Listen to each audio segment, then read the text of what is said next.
I've been following the story of Shamima Begum. She was a British schoolgirl, and in 2015 she left the UK and flew to Syria to join the Islamic State when she was just 15 years old. A journalist has now found her in a refugee camp, and she's 9 months pregnant, and she wants to come back home to Britain.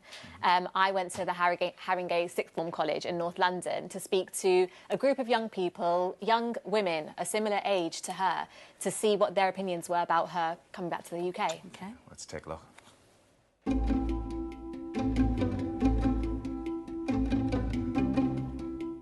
The fact that she's still not showing any remorse or regret for her actions, does that complicate things a little bit? I think it's really important for our country to acknowledge that the group that she's gone into have potentially brainwashed her, and we can't say that she's not being told what to say.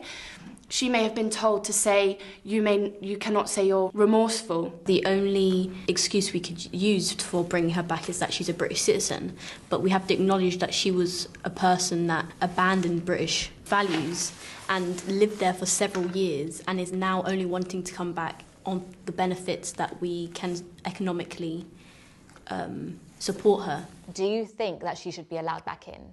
I think that she should be allowed back in because the UK more or less let her down by allowing her to be victimised by people who are in ISIS. We need to rehabilitate her, help her. She's only 19.